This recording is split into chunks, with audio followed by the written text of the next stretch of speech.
بہت بڑا مجرم تھا ایک بندہ، بہت بڑا گناہگار تھا، بت کو پوجتا تھا، تھک گیا ساری رات بت کے سامنے کھڑا تھا، معاذ اللہ یا صنم یا صنم یا صنم کہتے، تھک گیا، نیند آ گئی، اونگ آ گئی۔ جب پوری طرح نیند آ گئی اور دماغ پہ نیند قبضہ کرنے لگی تو اس کے منہ سے نکل گیا، صنم صنم کہہ رہا تھا نا، نکل گیا یا صمد، او بے نیاز مالک۔ رب کریم نے فرشتوں سے فرمایا دوڑ کے جاؤ، جو کہتا ہے اسے دے دو۔ فرشتے کہنے لگے مالک وہ تو بت کو پکار رہا تھا، اس نے تو غلطی سے نام لیا ہے۔ فرمایا مجھے نہیں پتا، لیکن دیکھو نا اس نے مجھے پکارا تو ہے نا، کتنی دیر سے جھوٹے کو پکار رہا تھا، اس کا معاملہ حل نہیں ہوا، اب اگر سچے کو پکارنے پہ بھی حل نہ ہوا تو فرق کیا رہ جائے گا؟ دے دو جو مانگتا ہے، دے دو۔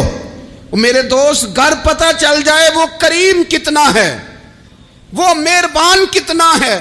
میرے رسول پاک علیہ الصلوۃ والسلام نے تو فرمایا تیری آنکھ سے اگر اس کے خوف سے اتنا آنسو بھی نکل گیا جتنا مچھر کا پر ہوتا ہے، تو جس طرح بھینس کے تھنوں سے نکلا ہوا دودھ واپس تھنوں میں نہیں نہ جاتا، جو اتنا بھی روئے نہ روئے اللہ کے خوف سے، وہ بندہ دوزخ میں نہیں جائے گا۔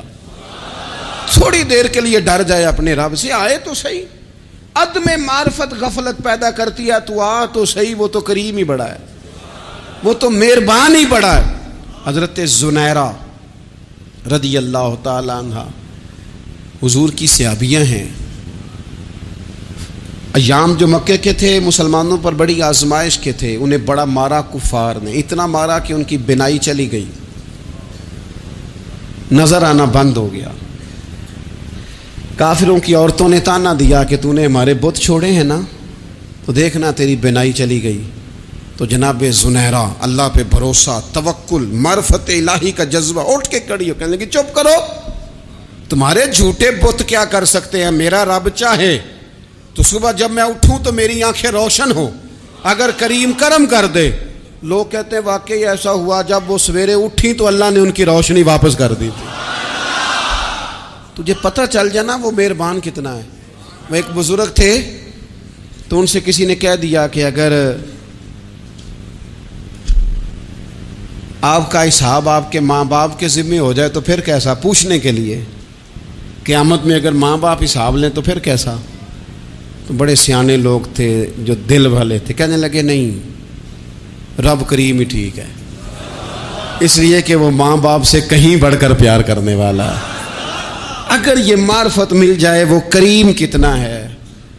اور جب بندہ پوری طرح اس کی بارگاہ میں آ کے تڑپ جاتا ہے نا، مولا میں جاؤں کدھر، تیرا دروازہ چھوڑ کے جاؤں کدھر۔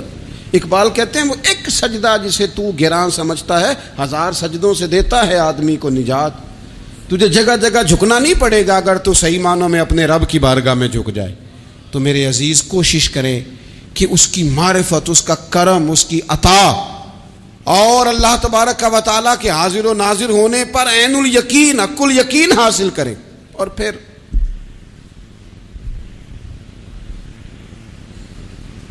آٹھویں بات یہ ہے کہ غافل لوگوں کی صحبت بھی بندے کو غافل کر دیتی ہے۔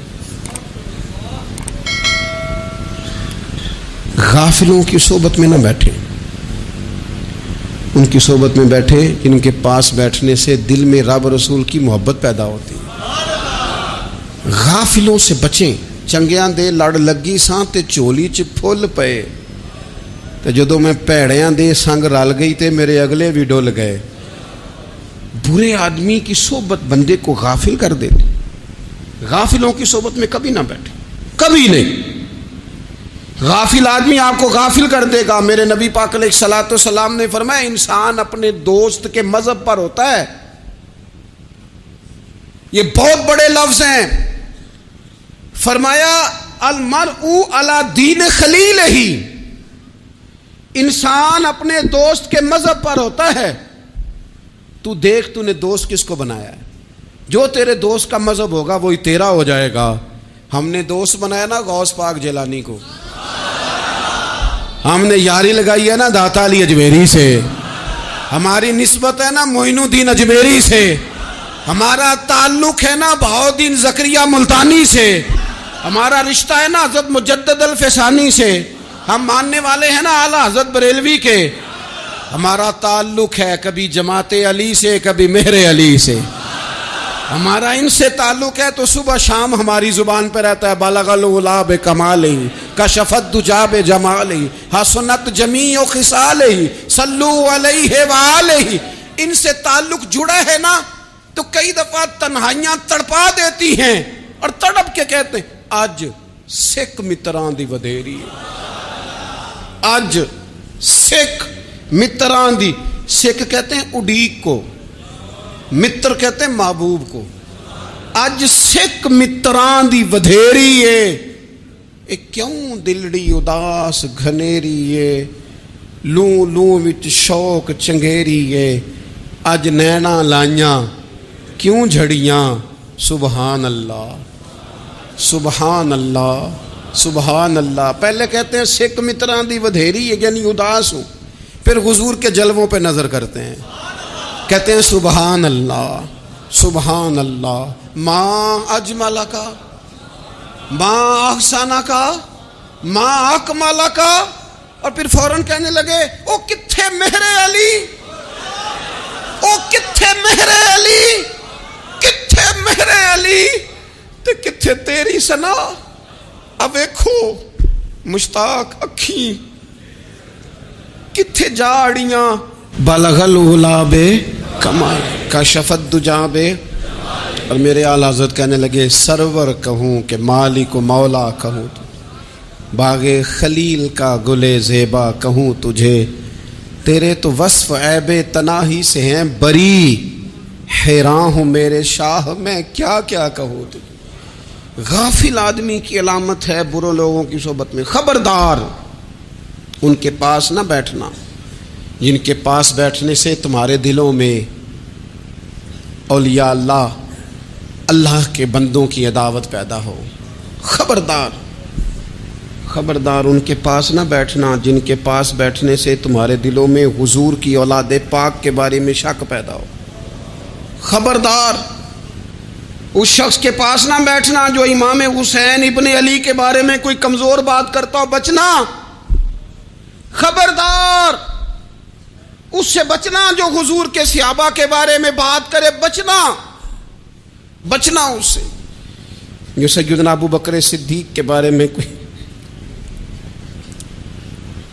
دیکھو کیا مقدر ہیں صدیق و فاروق کے، جن کے گھر ہی رحمتوں کے خزینے میں، بھلا کیا کہا نبی پاک، حضور نے فرمایا میرے اوپر جس نے نیکی کی تھی بدلہ دے دیا ہے، یہ جو میرے ابو بکر صدیق ہے نا،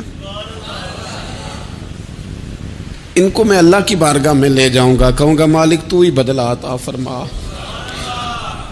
ایک ہاتھ میں جناب صدیق کا ہاتھ پکڑا، ایک میں حضرت عمر کا ہاتھ پکڑا، اور حضور مسجد نبوی سے باہر آ رہے ہیں، دیکھنے والے کی زبان سے بے ساختہ سبحان اللہ نکل گیا، کیا شان ہے کیا مقدر ہے۔ تو حضور علیہ السلام رک گئے اور روک کے فرمایا تو حیران ہو رہا ہے نا، تو حیران ہو رہا ہے نا کہ میں نے ایک ہاتھ میں ابو بکر کو پکڑا ہے، ایک میں عمر کو پکڑا ہے، فرمایا قیامت میں جب میری قبر کھلے گی تو میں اسی طرح قبر سے نکلوں گا، اس طرح میدان محشر میں میں آؤں گا۔ خبردار حضور کے وفاداروں کے وفادار رہنا، ان کے وفادار رہنا، ان کے وفادار رہنا۔ بڑا عجیب دور آیا ہے، ہم نے یہ دور دیکھا ہے کہ لوگ حضور کے صحابہ کے بارے میں بھی بات کریں گے، اب نبی پاک کی اولاد پاک کے بارے کو بھی ڈسکس کیا جائے گا۔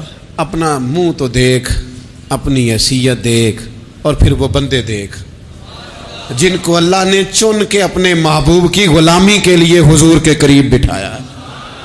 تو بچنا ایسے لوگوں سے، پرہیز کرنا، خبردار عقیدہ ستھرا رکھنا، عقیدہ ستھرا رکھنا، صاف رہنا، پاکیزہ رہنا، غافلوں کی صحبت سے بچنا۔ بڑا ڈرتے ہیں اللہ سے، دعائیں مانگتے ہیں یا اللہ نسلوں میں بھی وہی بندے پیدا فرما جو عقیدے پکے رکھنے والے ہیں، وہ بندے پیدا فرما ہماری نسلوں میں۔ ایک وہ بندہ بھی غافل ہو جاتا ہے جو امیدیں لمبی لگا لیتا ہے، جن کے منصوبوں میں دولت بھی ہوتی ہے، گھر بھی ہوتا ہے، اولاد کا بڑا ہونا بھی ہوتا ہے، پوتے پوتیاں نواسے نواسیاں دیکھنا بھی ہوتا ہے، یہاں بھی گھر وہاں بھی گھر، یہ سیر، یہ سارا کچھ ہوتا ہے، لیکن رب کی بارگاہ میں پیش ہونا جن کے پیش نظر نہیں ہوتا، لمبی امیدیں۔ حضرت مولا علی شیر خدا فرمایا کرتے تھے میں تم پر دو باتوں کا خوف کھاتا ہوں، جو ڈر آتا ہے، ایک یہ کہ تم خواہش کی پیروی کرو گے، جو نفس کی خواہش ہوگی اس کے پیچھے لگ جاؤ گے، اور ایک تم لمبی لمبی امیدیں باندھو گے، اتنے سال جینا ہے، اتنے 100 سال جینا ہے، یہ کرنا ہے، وہ کرنا ہے۔ منصوبہ بندی کریں مستقبل کے لیے، وہ بری نہیں، لیکن تیاری رکھیں، تیاری رکھیں، اس بات کا بھی خیال رکھیں کہ اللہ کی بارگاہ میں حاضر ہونا۔ یہ غفلت کی چیزیں ہیں جو بندے کو غافل کر دیتی ہیں۔ جو لوگ اللہ کا ذکر نہیں کرتے وہ بھی غافل ہو جاتے ہیں، اور جو فضول باتیں زیادہ کرتے ہیں نا، ہنستے زیادہ ہیں۔ فَلْيَضْحَكُوا قَلِيلًا وَلْيَبْكُوا كَثِيرًا، قرآن کہتا ہے زیادہ رویا کرو، کم ہنسا کرو۔ نبی پاک علیہ الصلوۃ والسلام سے پوچھا تھا حضرت عقبہ بن عامر نے کہ یا رسول اللہ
نجات کس چیز میں ہے، تو نبی پاک علیہ الصلوۃ والسلام نے فرمایا ایک تو اپنی زبان قابو میں رکھو، دوسرا فرمایا اپنے گھر میں ٹھہرے رہو، تمہارا گھر تمہارے لیے کافی ہو، فضول نہ نکلو گھر سے، اور تیسرا فرمایا اپنی خطاؤں پہ رویا کرو۔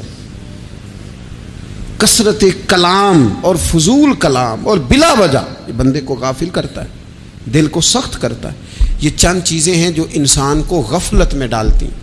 اپنے آپ کو ان چیزوں سے بچائیں اور غفلت کو توڑیں۔ آپ کے ذمے، میرے ذمے جو حقوق العباد ہیں ان کا پتہ کریں، جو اللہ رسول کے حقوق ہیں ان کی خبر دیکھیں، ہماری جو ذمہ داریاں ہیں ہم کس طرح انجام دے رہے ہیں اس پر توجہ کریں، اپنے معاملات کو ٹھیک کریں۔ ہم انسان ہیں، کوتاہیاں تو رہ جائیں گی، لیکن جب کوشش کریں گے تو پھر رب تعالیٰ مدد بھی فرمائے گا۔ ایک بات اور کرنی ہے، ایک تو میں نے عرض کیا غفلت کو توڑنا، ایک دوسری بات قرآن مجید کا ایک سبق اور، جب غفلت توڑنی ہے تو پھر لازمی طور پر ایک کام کرنا پڑے گا۔ میں نے یہ عرض کیا تھا کہ پلاننگ نہیں کرنی، فیصلہ کرنا ہے۔ تو فیصلہ کرنا ہے تو کرنا کیا ہے؟ پھر قرآن حکیم نے سورہ بقرہ میں کہا فاستبقوا الخیرات، یعنی تم نیکیوں کی طرف دوڑو، جلدی جلدی نیکیاں کرو، فٹافٹ، دیر نہ کرو۔ فٹافٹ سے مراد یہ نہیں کہ نیکی جلدی جلدی کر جاؤ، یعنی ٹال مٹول نہ کرو خیر کے کام میں، کل کریں گے، پرسوں کریں گے، عمرہ کر رہے ہیں پھر نیکی ہیں، حج کر رہے ہیں پھر نیکی ہیں، بچے بیال ہوں پھر میں نیک ہوں، یہ تھوڑا سا یہ کام ٹال مٹ، فاستبقوا الخیرات، نیکیوں کی طرف دوڑو، جلدی کرو، بھاگو۔ نبی پاک صلی اللہ تعالیٰ علیہ وسلم نے فرمایا 5 چیزوں سے پہلے غنیمت جانو۔ حضور علیہ الصلوۃ والسلام فرمانے لگے ایک تو تم جوانی کو نہ بڑھاپا آنے سے پہلے پہلے غنیمت سمجھ لو۔ نبی کریم صلی اللہ تعالیٰ علیہ وآلہ وسلم ارشاد فرمانے لگے کہ اپنی صحت کو غنیمت جان لو، بیماری آنے سے پہلے پہلے۔ پھر حضور علیہ الصلوۃ والسلام فرمانے لگے اگر اللہ نے تمہیں مال دیا ہے، وسعت دی ہے، تو نیکی کر لو، خرچ کر لو اللہ کے راستے میں، خدا نہ خواستہ تم پر غریبی آ جائے۔ اور پھر حضور سید عالم صلی اللہ تعالیٰ علیہ وسلم فرمانے لگے اگر تمہیں اللہ نے کچھ فراغت دی ہے، بہت زیادہ مصروف نہیں ہو، تو غنیمت جان لو، جلدی سے نیکی کر لو قبل اس کے کہ تم مشغول ہو جاؤ۔ اور 5ویں بات حضور نے بیان کی، فرمایا زندگی کو غنیمت جانو، موت آنے سے پہلے پہلے۔ جلدی سے نیکی کر لو. نیکی کے لیے ساری زندگی منصوبہ بندی نہ کرتے رہو.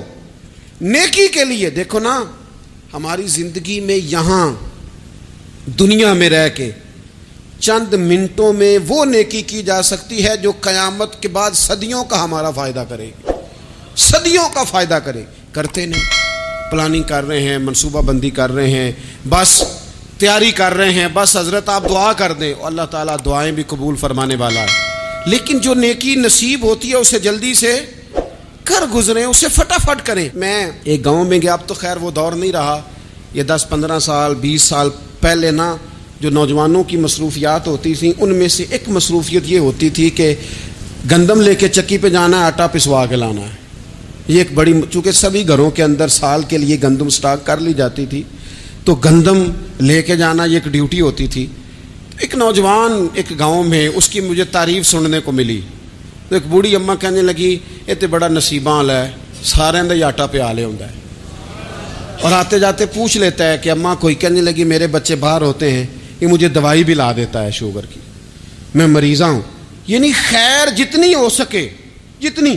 میرے ایک سنگی ہیں, تو سڑک پہ کوئی بندہ کھڑا ہوتا ہے نا, اللہ تعالیٰ انہیں سلامت رکھے, بندہ کھڑا ہوتا ہے تو کہتے ہیں میں اس سے پوچھ لیتا ہوں بابا جی کدھر جانا ہے, فلانی جگہ جانا ہے, تو کہتے ہیں میں موٹر سائیکل پہ بٹھا لیتا ہوں. بندہ دیکھ کے مجھے سمجھ آ جاتی ہے ضرورت مند ہے, کوئی چور نہیں, کوئی ڈاکو نہیں, ضرورت مند ہے. میں اسے منزل تک نیکی جتنی میسر آئے, جس حد تک میسر آئے. کیا کہا ہمارے نبی پاک علیہ السلام نے؟ حضور نے ہم سے فرمایا کچھ نہ ہو سکے تو بات ہی مسکرا کے کر لینا, اس پر ہی اللہ صدقے کا ثواب عطا کر. فاستبقوا الخیرات, جلدی سے نیکی کر لو. اپنے نامہ اعمال میں روز نیکیاں جمع کرو, کوئی نہ کوئی خیر کا کام روز کرو اور جلدی سے کرو. صحیح مسلم میں حدیث ہے, نبی پاک صلی اللہ تعالی علیہ وسلم فرمانے لگے جلدی جلدی نیکی کے کام کر لو ان فتنوں سے پہلے جو اندھیری رات کے حصوں کی طرح فتنے ہوں گے. فرمایا اس وقت حال یہ ہوگا کہ آدمی صبح مومن ہوگا, شام کو کافر ہو جائے گا, شام کو مومن ہوگا تو صبح کافر ہو جائے گا. اور فرمایا لوگ دنیا کے بدلے اپنا دین تک بیچ ڈالیں گے. معاذ اللہ جھوٹی قسمیں نہیں کھائی جاتی, جھوٹا قرآن مجید نہیں لوگ اٹھا لیتے. لوگ دنیا کے لیے دین بیچ ڈالیں گے. اس سے پہلے جب فتنے اتنے زیادہ ہو جائیں, اس سے پہلے نیکی کر لو, کوئی خیر کا کام کر لو, جلدی سے کچھ ایسا کر لو.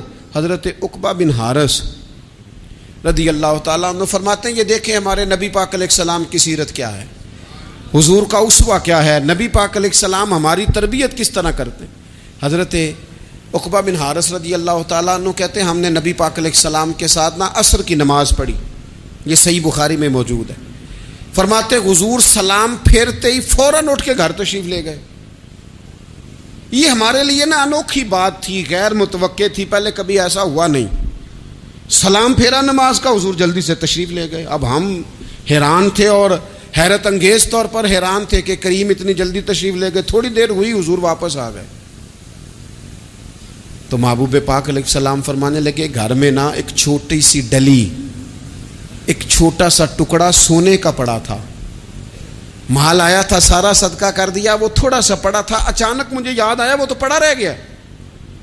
تو حضور فرمانے لگے میں نے کہا کہیں ایسا نہ ہو جائے کہ ساری رات گزر جائے اور میرے گھر میں پڑا ہی رہ جائے, میں جلدی سے جا کے اسے خیرات کر دوں. میں نے خیرات کیا پھر میں واپس آ گیا ہوں. جلدی سے نیکی, جلدی سے نیکی کر لی جائے. ہم بڑا انتظار کر رہے ہیں, بڑا لمبا ہمارا پروگرام ہے, ہمارے پاس ٹائم ہی بڑا ہے. کسی نے کان میں کہہ دیا ہے تیرے پاس بڑا وقت ہے, ابھی تو بڑی عمر پڑی ہے, ابھی تو جناب. اور میرے بھائی یہ لوگوں کے کہنے کی باتیں ہیں, پھر پتہ ہی نہیں چلتا حالات کس طرح کے ہو جاتے ہیں اور کیا معاملات انسان کے ساتھ درپیش ہوتے ہیں. جتنی خیر میسر آئے, جتنا بھلا میسر آئے, جتنی انسان کو توفیق ملے. میں نے بزرگوں کو دیکھا, اپنے اصحاب کو, پہلے وہ خدام سے کہتے کہ میں سونے لگا ہوں اور پابند کرتے لوگوں کو کہ فلاں وقت, بزرگوں کو میں نے دیکھا اپنے, وہ پابند کرتے لوگوں کو کہ فلاں وقت میں موجود ہوں گا, آنا. خود پابند فرماتے. اور پھر جب بیدار ہوتے نا تو سب سے پہلے خدام کو بلا کے پوچھتے کوئی مہمان تو نہیں آیا. اور جناب آپ نے خود ہی تو پابند فرمایا فلاں دن آنا. کہنے لگے چل یار اگر کوئی آیا تو مجھے ملا لو, میری ملاقات کرا لو. کیوں؟ اس لیے کہ دور سے آیا ہے, مجھ سے ملنے آیا ہے, کوئی خیر کی بات سیکھنے آیا. چلو میرے نامہ اعمال میں کو نیکی جائے گی, کچھ نہ کچھ خیر جمع کر لی جائے, کچھ نہ کچھ ڈیوٹی کر لی جائے, کچھ کام کریں اور جلدی سے کریں. حضرت جابر ابن عبداللہ انصاری رضی اللہ تعالیٰ عنہ بیان کرتے ہیں, یہ بھی بخاری میں موجود ہے. کہتے ہیں ایک صحابی نا نبی پاک علیہ السلام کی بارگاہ میں حاضر ہوئے غزوہ احد کے موقع پر, اور حال ان کا یہ تھا کہ وہ کھجور کھا رہے تھے, اور کھجور انہوں نے منہ میں رکھی ہوئی تھی. حضور کی بارگاہ میں حاضر ہوئے اور عرض کرنے لگے یا رسول اللہ صلی اللہ تعالیٰ علیہ وسلم, اگر میں شہید کر دیا جاؤں تو کہاں جاؤں گا؟ حضور فرمانے لگے جنت میں. تو کہتے انہوں نے جو کھجور منہ کے اندر تھی نا وہ انہوں نے نگلی نہیں, اندر نہیں لے گئے, اس کو باہر نکالا اور دوڑ کے آگے بڑھے اور جنگ کرنی شروع کر دی, اور لڑتے لڑتے شہید ہو گئے. کیا سبق دیا انہوں نے؟ سبق یہ دیا کہ نیکی کرنے میں اتنی دیر بھی نہیں کرنی جتنی کھجور کھانے میں دیر لگتی ہے. جلدی سے نیکی کرنی ہے, فٹافٹ نیکی کرنی, اس کے اندر ٹال مٹول نہیں کرنا. اسی وقت انہوں نے کھجور باہر نکال دی, دوڑ کے انہوں نے حضرت انس بن نضر رضی اللہ تعالیٰ عنہ, حضرت انس بن مالک رضی اللہ تعالیٰ عنہ کے چچا ہیں, میدان احد میں نا احد پہاڑ کے قریب کھڑے تھے, لوگوں سے کہہ رہے تھے جلدی جلدی ادھر آؤ. وہ جنت جو انسان کو انتقال کے بعد نصیب ہوگی اور قیامت کے بعد نصیب ہوگی, فرماتے تھے مجھے تو ابھی احد پہاڑ کے اندر سے جنت کی خوشبو آ بھی رہی ہے, لہذا جلدی سے آؤ, ادھر دوڑو, جہاد کرو, آؤ کفار سے لڑیں. تو نیکی میں دیر نہیں کرنی. جو نیکی میسر آتی ہے, جس کو میسر, ماں باپ میسر ہیں تو خدمت کر لیں, اہل خانہ ہیں تو حسن سلوک کر لیں, اللہ نے اولاد دی ہے تو اچھی تربیت کر لیں, دوست ہیں تو خیر خواہی کر لیں. اگر آپ کو اللہ رمضان عطا کرتا ہے تو زیادہ سے زیادہ اس کی عبادت کر لیں. اگر نظر ٹھیک ہے تو تلاوت زیادہ سے زیادہ کر لیں. زبان چلتی ہے تو رج رج کے مدینے والے محبوب پہ درود و سلام پڑھ لیں, اللہ تعالیٰ کا ذکر کر لیں. جلدی سے خیر جمع کریں, اپنے وقت کو ضائع نہ کریں. یہ آج کا سبق ہے. ایک تو ہم نے فیصلہ کرنا ہے کہ بس غفلت نہیں, اب غفلت, اب انشاءاللہ اللہ اللہ کرنی ہے, اب کوئی خیر کا کام کرنا ہے. میرے حضرت کا ایک جملہ کبھی نہیں بھولنا, فرمایا کرتے تھے زمین کے اوپر کام, نیچے جا کے آرام. یہ چھوڑ دیں اتنے گھنٹے سونا ہے تو یہ کرنا ہے تو میری نیند میں دخل کوئی نہ ڈالے, پھر سوتے ہی رہ جائیں گے, سوتے ہی رہ جائیں. زمین کے اوپر کام اور نیچے جا کے جاگنا ہے, جاگ لے افلاک کے سائے تلے, پھر حشر تک سوتا رہے گا خاک کے سائے تلے. اب جاگ لے افلاک کے سائے کے نیچے, جاگ, کھول آنکھیں. ہر وقت کا سونا, ہر وقت سونا, ہر وقت جو اپنے آرام کی فکر کرنا, اس سے نکل آئیں اور اچھا کھانا اور اچھا پہننا اور بس اپنی مرضی کی زندگی من چاہی جینا, اس سے باہر آئیں. فیصلہ کریں, فیصلہ کہ اب غفلت نہیں کرنی. اگر اللہ نے کوئی صلاحیت دی ہے تو اسے دین کے کام پہ لگانا ہے, کوئی ڈیوٹی کرنی ہے, کوئی خدمت کرنی ہے. دیکھو خدمتیں ہو رہی ہیں, صدیق اکبر مال دے رہے ہیں, عثمان غنی مال دے رہے ہیں, مولا علی نے تلوار پکڑی ہے, میدان میں جا رہے ہیں, فاروق اعظم گلی گلی نگر نگر رسول اللہ کے دین کی پہرے داری کر رہے ہیں, حضرت جناب سیدنا سلمان فارسی ابو ذر غفاری حضور کی مسجد میں جھاڑو دے رہے ہیں, اور بلال حبشی وہ نبی پاک کی مسجد میں اذان پڑھتے پڑھتے پڑھتے پڑھتے رب نے اتنا عروج فرمایا کہ کعبے کی چھت پہ کھڑے ہو کے بھی اذان پڑھنی شروع, انہوں نے اذان دے دی. تو کوئی کام کرنا ہے, غفلت کو توڑنا ہے اور نیکی کرنی ہے ذرا جلدی جلدی. اور قرب الہی کے معاملات تک کو جو چیزیں نقصان پہنچاتی ہیں ان میں ایک بڑی چیز غفلت ہے. ایک لفظ ہوتا ہے جو ہمیں اکثر سننے کو ملتا ہے کہ آپ کی توجہ نہیں ہے. یہ ڈھیر سارے لوگوں کا مطالبہ ہوتا ہے, اہل خانہ بھی مطالبہ کرتے ہیں, کئی موقع پر والدین بھی مطالبہ کرتے ہیں, غرباء بھی مطالبہ کرتے ہیں کہ امیروں کی ہماری طرف توجہ نہیں ہے. اور یہ بڑی لازمی سی بات ہے کہ کسی چیز پر جب توجہ رہتی ہے تو وہ چیز بہتر ہو جاتی ہے. اور جب عدم توجہی کا لوگ مظاہرہ کرتے ہیں تو وہ معاملہ خراب ہو جاتا ہے۔ یہ جو عدم توجہ ہے اسی کو غفلت کہتے ہیں، اور جب انسان کے مزاج پر غفلت طاری ہوتی ہے اور غفلت اس پر پوری طرح غلبہ کر لیتی ہے تو پھر اس کی زرخیز زمین کو وہ بنجر کرتی ہے۔ غفلت انسانی دل کے لیے بڑی نقصان دہ چیز ہے اور انتہائی تکلیف اور ضرر کا باعث ہے۔ دلوں پر جو قحط نازل ہوتا ہے، قحط، ویران ہو جاتے ہیں دل، اور جو دلوں پر خشکی نازل ہوتی ہے کہ طبیعتیں خشک ہو جاتی ہیں، یہ غفلت کی وجہ سے ہوتی ہے۔ جو لوگ غافل ہو جاتے ہیں نا، اپنے معاملات کا دھیان نہیں رکھتے، دیکھیں نا، آپ کو کھانا کھاتے بھی غافل نہیں ہونا چاہیے۔ اگر کھانا بھی غیر معتدل کھا لیا جائے تو وہ انسان کی طبیعت کے لیے باعث ضرر بن جاتا ہے، نقصان کا باعث بنتا ہے۔ بات کرتے ہوئے بھی غافل نہیں ہونا چاہیے، کئی دفعہ جملے ایسے نکل جاتے ہیں جو انسان کے لیے پھر شرمندگی کا باعث بنتے ہیں۔ انسان کو غافل ہو کر کوئی کام نہیں کرنا چاہیے، غافل ہو کر، مدہوش اور بے ہوش ہو کر نہیں۔ غفلت دل کو ویران کرتی ہے، طبیعت میں خشکی لاتی ہے۔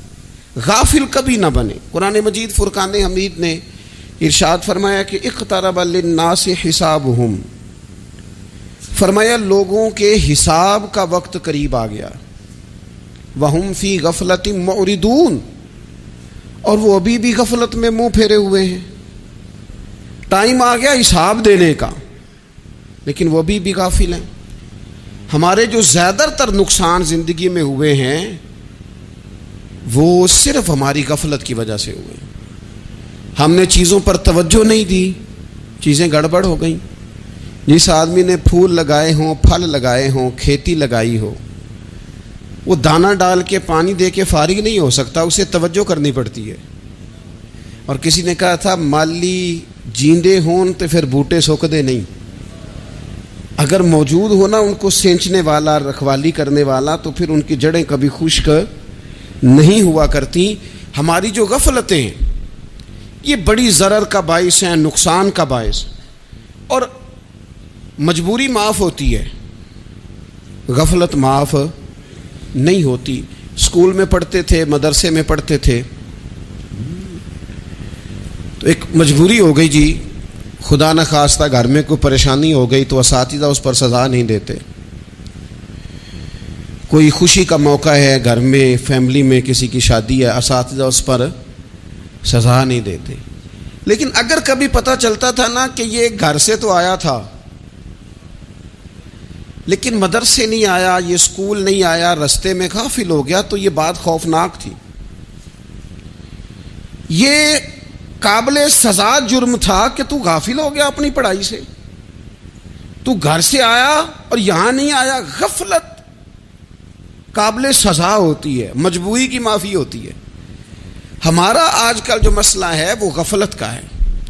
ڈھیر سارے لوگ ہیں، سمجھدار بھی ہیں، سیانے بھی ہیں، معاملہ فہم بھی ہیں، باشعور بھی ہیں، تعلیم کی ڈگریاں بھی رکھتے ہیں، لیکن اگر ان کی زندگیوں کی تکلیفوں کو دیکھا جائے اور بے آباد روح کو دیکھا جائے اور سجدوں سے ان کی دوری کو دیکھا جائے تو ایک ہی بات سمجھ میں آتی ہے کہ پتہ سارا ہے لیکن لے ڈوبی ہے غفلت، توجہ نہیں کی۔ لائق بچہ بھی نالائق ترین زندگی گزارتا ہے، اس لیے کہ اس کے لائق ہونے کے ساتھ ساتھ اس کا توجہ کرنا بھی تو ضروری ہے نا۔ نرے لائق کا کیا فائدہ اگر وہ محنتی نہیں، اگر وہ توجہ ہی نہیں کرتا، اپنا سبق دھیان سے سنتا پڑھتا ہی نہیں، تو بھی جتنا مرضی لائق ہو پیچھے رہ جائے گا۔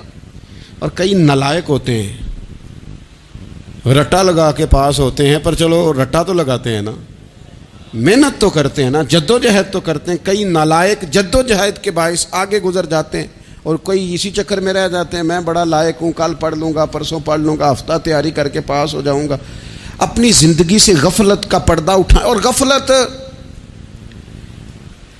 اس کے لیے فیصلہ کرنے کی ضرورت ہوتی ہے، پلاننگ کرنے کی نہیں، فیصلہ کرنے کی ضرورت ہوتی ہے کہ میں نے اب غفلت کرنی۔ ہم نہ جب بھی کوئی پروگرام بناتے ہیں تو منصوبہ بندی شروع کر دیں، منصوبہ بندی نہ کریں، فیصلہ کریں، کہیں کہ میں نے غافل نہیں ہونا۔ غفلت غرق دنیا کا نام ہے۔ اپنے آپ کو غفلت سے بچائیں. آپ دیکھیں حضرت کعب بن مالک رضی اللہ تعالیٰ عنہ فرماتے ہیں، بخاری میں موجود ہے، فرماتے ہیں کہ جنگ میں پیچھے رہ گیا تھا. میرا خیال تھا کل چلا جاؤں گا، گھوڑے اور سواریاں میرے پاس تیز ہیں، مضبوط ہیں، پرسوں چلا جاؤں گا، تیزی سے بھاگ کے میں پہنچ جاؤں گا، میں قافلے کے ساتھ شامل ہو جاؤں گا. لیکن بس تھوڑی سستی ہو گئی، ذرا غفلت ہو گئی. آپ فرماتے ہیں جب سب لوگ چلے گئے حضور علیہ السلام کے ساتھ جہاد میں اور میں پیچھے رہ گیا، تو پھر جب چند دن گزر گئے اور محبوب کے واپس آنے کا ٹائم ہو گیا، تو اب میں غور کرتا سمجھتا تو مجھے مدینے میں یہاں بزدل لوگ نظر آتے. اور کون نظر آتے؟ جو منافق تھے. وہ منافق بزدل دکھائی دیتے یا مجھے عورتیں اور بچے دکھائی دیتے. میں پریشان ہوا. حضور واپس آ گئے. جنہوں نے بہانے کیے تھے نا منافقین نے، یہ مجبوری تھی اس لیے نہیں جہاد پہ گئے، یہ جنہوں نے بہانے کیے تھے انہیں مل گئی معافی. اور میں نے سچ بولا، میں نے کہا یا رسول اللہ میں غافل ہو گیا تھا. اب کہتے ہیں میں نے جب کہا نا حضور سستی ہو گئی تھی، ذرا غفلت ہو گئی. تو بندہ محبوب سے غافل ہو جائے، بندہ وہیں سے غافل ہو جائے. جو دم غافل سو دم کافر، سانو مرشد اے ہو پڑھایا. جب کہا نا حضور وہ غلطی ہو گئی، کوئی مجبوری نہیں تھی، تو فرماتے ہیں باقیوں کو معافی مل گئی، میرے ساتھ حضور ناراض ہو گئے. ایک دن نہیں، 2 دن نہیں، 50 دن حضور ناراض رہے. مدینے کی گلیوں نے مجھے پہچاننا چھوڑ دیا.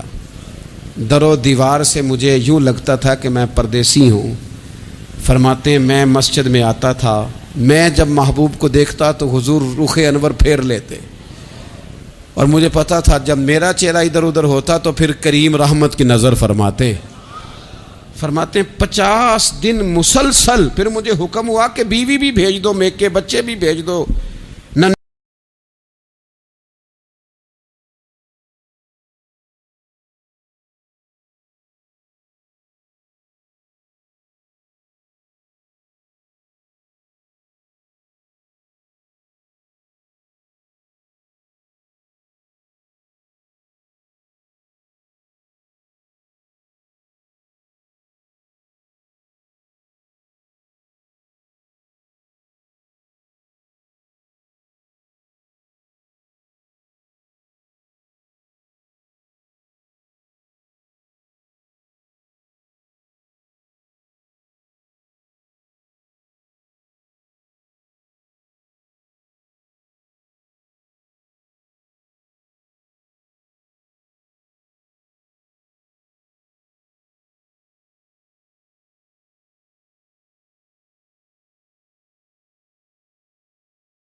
حال یعنی تنہا رہ جاؤ. فرماتے ہیں وہ میں نے قید تنہائی کاٹی، لیکن شکر اللہ کا یہ ہے کہ میں سچا تھا، بس ذرا بھول گیا تھا، بس ذرا غفلت ہو گئی تھی. تو فرماتے ہیں پھر اللہ تبارک و تعالیٰ نے میرے اوپر فضل یہ فرمایا کہ میری توبہ کا اعلان رب نے قرآن مجید میں فرمایا. تو غافل نہ بنے کبھی بھی. ہمارا نا مسئلہ یہ ہے، اور آپ نے ناراض نہیں ہونا، ڈھیر سارے لوگ غافل ہو جاتے ہیں، مالدار بھی غافل ہیں، صاحبان علم بھی الا ماشاء اللہ بہت ساری جگہوں پہ غافل ہیں. جن لوگوں کو 4 لوگ جاننے لگ جاتے ہیں، کوئی مقام حاصل ہو جاتا ہے، وہ بھی بہت ساری جگہوں سے غافل ہو جاتے ہیں الا ماشاء اللہ. غفلت بڑی تکلیف والا منظر ہے. جو لوگ سمجھتے ہیں نا میں اب گڈ بک میں آ گیا ہوں، اب میں اچھا ہو گیا ہوں، اب میرے لیے خیر کہا جاتا ہے، مجھے اچھائی شاید یہ مستقل میرے ساتھ رہے گی، تعریف ہی ہوگی ہمیشہ، وہ بھی غافل ہو جاتے ہیں. اور یہ غفلت ٹھیک نہیں ہوتی. وجہ دیکھنی چاہیے کس وجہ سے انسان کو وقار مل رہا، عزت مل رہی. اپنی زندگی سے غفلت کو اتار پھینکیں.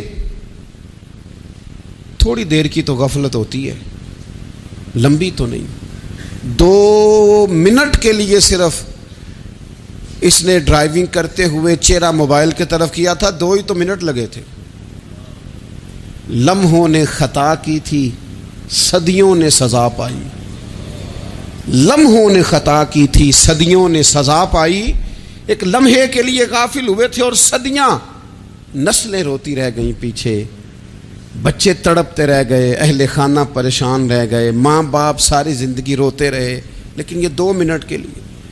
یہ غفلت جو ہے یہ بڑی تکلیف والا معاملہ۔ اپنی زندگی سے غفلت کو اتارنا ہے، غافل نہیں بننا، ہر وقت توجہ اور ساری باتوں پہ توجہ۔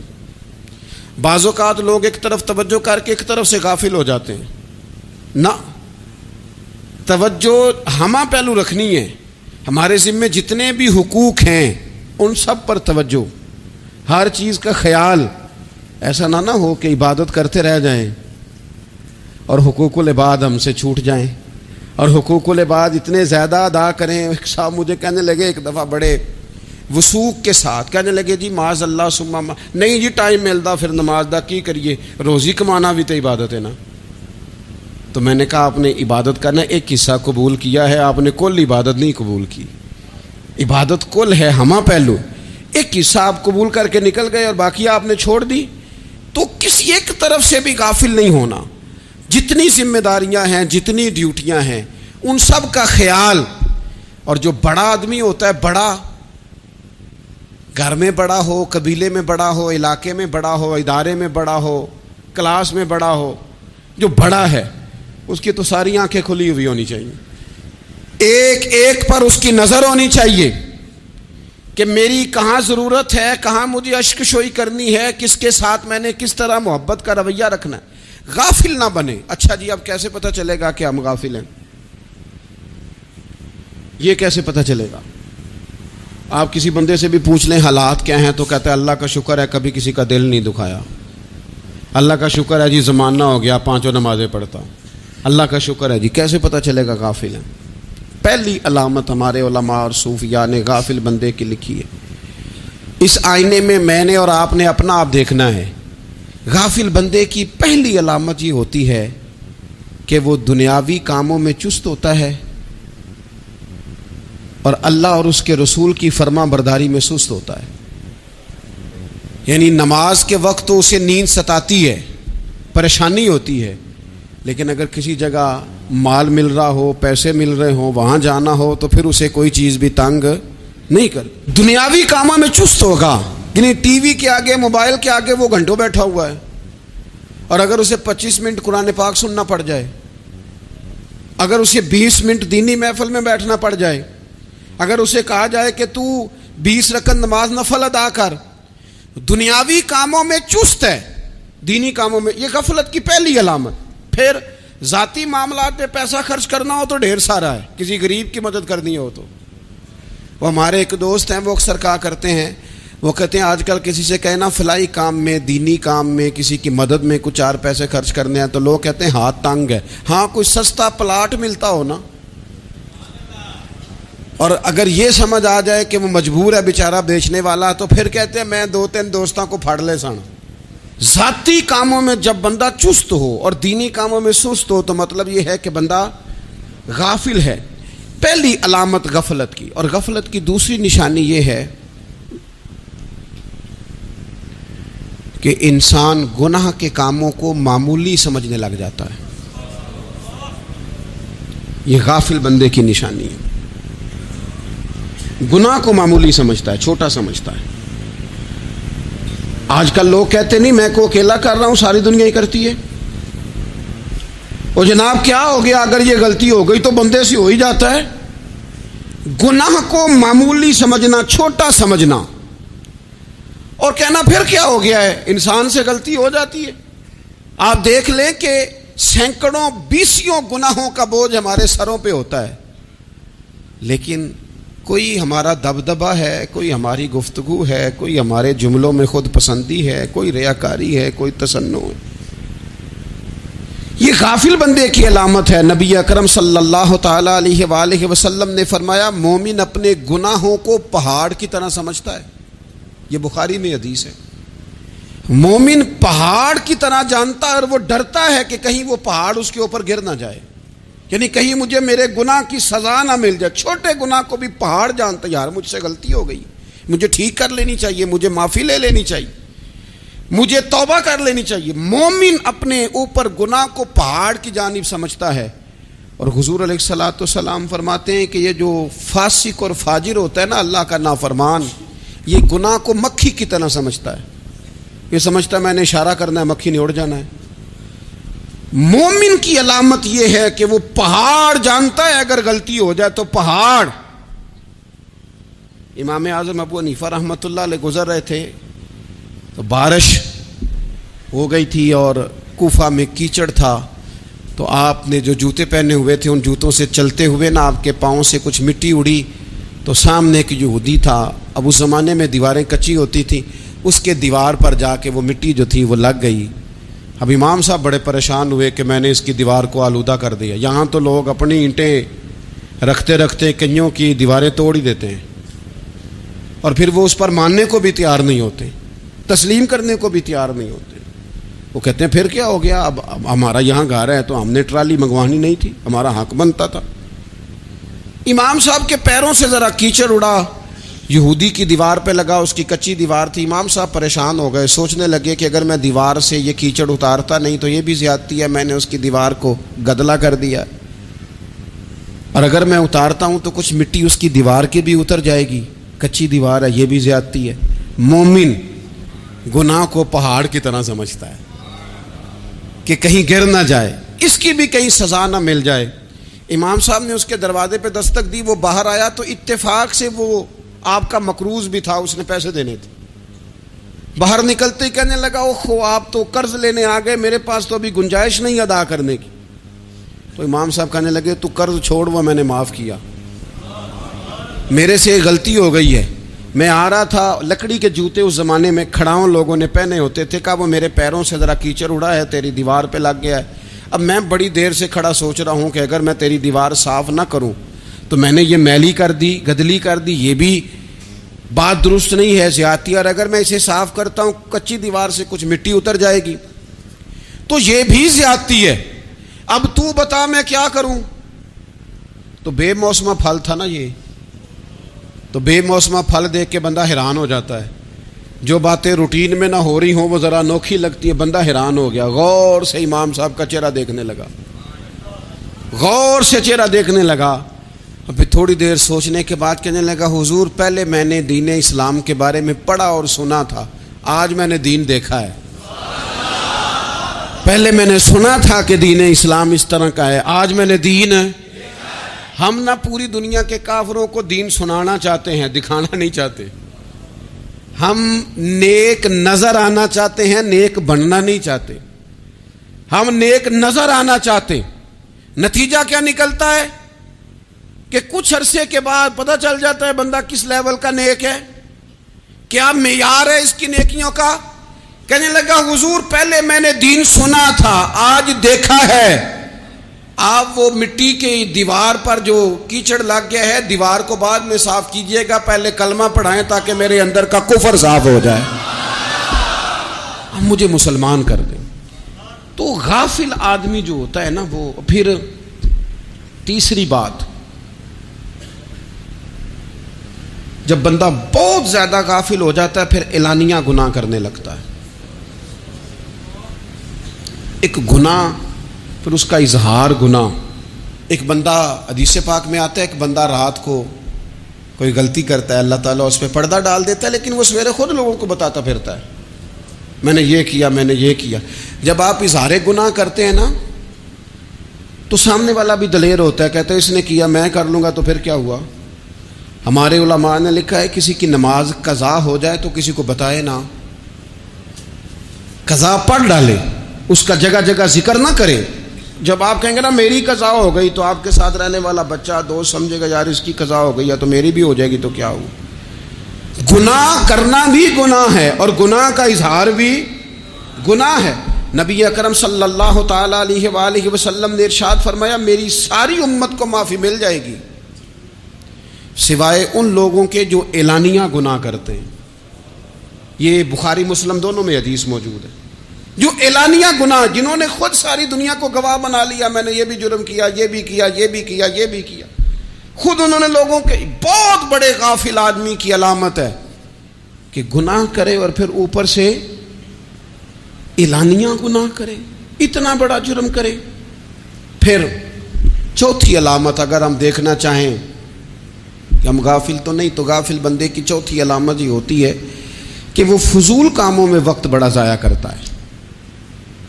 فضولیات میں ادھر بیٹھے ہیں، ادھر بیٹھے ہیں، یہاں گپ شپ ہو رہی ہے، وہاں موبائل دیکھا جا رہا ہے، پھر کچھ ٹائم ملا ہے تو پھر کہیں دور دراز کسی ہوٹل پہ کھانا کھانے چلے گئے، پھر کچھ ٹائم ملا تو چلو نکلتے ہیں ذرا کوئی ہفتہ سیر کر آتے ہیں، یہاں گپ شپ ہے، فلاں کو ڈسکس کر لیتے ہیں، فلاں کے بارے میں بات کر لیتے ہیں، سیاسی تبصرے کر لیتے ہیں، یہ تھوڑی گفتگو ہو جاتی، چلے محلے داروں پہ تبصرہ شروع کرتے ہیں، کون روٹی زیادہ کھا رہا ہے اور کس کے پاس پیسے زیادہ آ گئے، چلو جا کے پتہ کرتے ہیں۔ حالانکہ یہ پتہ نہیں کرنا چاہیے تھا، پتہ تو اس کا کرنا چاہیے تھا جو بیچارہ کل سے بھوکا ہے، خبر تو اس کی رکھنی چاہیے تھی جس بیچارے کے گھر میں بچوں کے لیے پہننے کو کپڑے موجود نہیں ہیں، اس پر تبصرہ یہ کرتے ہیں کہ یہ محنت کیوں نہیں کرتے، اور اگر کسی پر اللہ عطا کر دے پھر حساب ضرور لگاتے ہیں کہ ذرا معلومات کرو یہ اتنی جلدی آگے کیسے نکل گئے۔ غافل بندے کی علامت ہے وقت کا ضائع کرنا اور فضول کاموں میں ضائع کرنا اور بلا وجہ ضائع،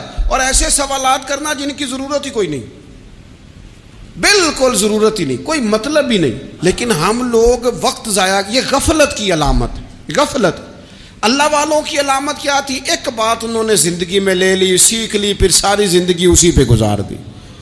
ان کا ارادہ تھا نا کشکول سیدھا کیا۔ کچھ لوگ ساری زندگی لیکچر قبول لے لے کے سن کے پھر بھی سمجھنے کو تیار، یہ غافل دل کی علامت ہے۔ اس لیے نبی پاک صلی اللہ تعالی علیہ وسلم نے فرمایا دو نعمتیں ایسی ہیں جن میں اکثر لوگ غفلت میں ہیں، ایک صحت اور دوسری فراغت۔ لوگ بلا وجہ وقت ضائع کرتے ہیں۔ اللہ نے صحت دی ہے، کسی خیر کے کام میں لگائیں۔ اگر آپ کے پاس فارغ وقت ہے تو قرآن پاک کو یاد کریں، ترجمہ اور تفسیر سے پڑھیں، محبوب پاک علیہ السلام کی احادیث کو یاد کریں، اللہ والوں کی باتیں سنیں۔ وقت ملے تو عبادات میں لگائیں، نوافل میں لگائیں، تلاوت میں لگائیں، ذکر اذکار میں لگائیں، اور پھر اللہ مزید توفیق عطا کرے تو کسی کے بھلے میں وقت لگائیں، گلی سے کوئی کانٹا اٹھائیں، کوئی روڑا اٹھائیں، کوئی کسی کی مدد کریں۔ لیکن یہ غافل ہونے کی علامت ہے کہ اپنے وقت کو ضائع کرنا۔ اور پھر اسی طرح غفلت کی پانچویں علامت یہ ہے کہ اگر بندے کو دنیا سے پورا پیار ہو جائے، یعنی شب قدر میں بھی آ کے کہتا ہے یا اللہ کبھی پیسے دے دینا، شب برات والے دن بھی کہتا ہے کہ مالک اگر کبھی کوئی ایسا سبب لگ جائے نا، یعنی بیت اللہ شریف کے سامنے کھڑے ہو کے بھی اگر اس نے مال ہی مانگنا ہے، وہاں بھی اس نے یہی سوال کرنا ہے، حب دنیا اتنی غالب آ جائے، تو یہ غافل ہونے کی علامت۔ دنیا ضرورت ہے، مقصد نہیں ہے، دنیا کی حاجت ہے، مقصد نہیں ہے، یہ مقصود نہیں۔ اور جب لوگ فقط دنیا کے مال کو، دولت کو، نبی پاک علیہ السلام نے فرمایا وہ لعنتی ہے جو درہم اور دینار کا بندہ بن گیا ہے، پیسوں کا بندہ بن گیا ہے، مل جائے تو خوش ہوتا ہے، نہ ملے تو تکلیف میں آ جاتا ہے۔ یہ غافل بندے کی علامت۔ مومن تو وہ ہوتا ہے کہ دولت رزق حلال ضرور کماتا ہے تاکہ کسی کے آگے ہاتھ نہ پھیلانا پڑے، کوشش ضرور کرتا ہے، پر دنیا کو جیب میں جگہ دیتا ہے، دل میں نہیں دیتا۔ اس کی جگہ جہاں ہے اسے وہاں رکھتا ہے، اسے دل میں جگہ، دل تو ایک ہے، اس میں رب و رسول کو بسائیں گے یا کسی اور کو بسائیں گے؟ تو حب دنیا یہ غافل ہونے کی بہت بڑی علامت ہے۔ پھر اسی طرح جو بندہ رب کریم کو جانتا نہیں نا، وہ بھی غافل ہو جاتا ہے۔ ایک تو جو یہ نہیں نہ جانتا کہ رب کریم سزا دے گا، وہ مجھے دیکھ رہا ہے، اسے نہ اونگ آتی ہے نہ نیند آتی ہے، جو اس کی معرفت نہیں رکھتا کہ میرا رب ہر وقت مجھے دیکھ رہا ہے، وہ بھی غافل ہو جاتا ہے۔ جسے پتہ ہونا کہ مجھے دیکھ رہا ہے وہ غافل نہیں ہوتا۔ اور جو یہ سمجھ لیتا ہے نا کہ شاید معاذ اللہ ثم، اس یقین کو پکا نہیں کرتا، وہ غافل ہو جاتا ہے۔ اور ایک جو یہ نہیں نہ جانتا کہ رب مہربان کتنا ہے، وہ بھی غافل ہو جاتا ہے. مجھے بتائیے سب سے زیادہ تو بندہ اس کے دروازے پہ جاتا ہے نا جو سب سے زیادہ مہربانی کرنے والا ہو. اس دروازے سے بندہ اٹھتا ہی نہیں. تو جس کو یہ یقین ہو جائے نا سب سے زیادہ کرم فرمانے والی ذات اللہ رسول کی ہے، وہ کبھی رب رسول سے غافل نہیں ہوتا. وہ کبھی اللہ رسول کا دروازہ چھوڑ کے نہیں جاتا. وہ کبھی کسی اور جگہ جا کے پناہ تلاش نہیں کرتا. جسے پتہ چل جائے نا وہ کریم کتنا ہے، مہربان کتنا کرے گا.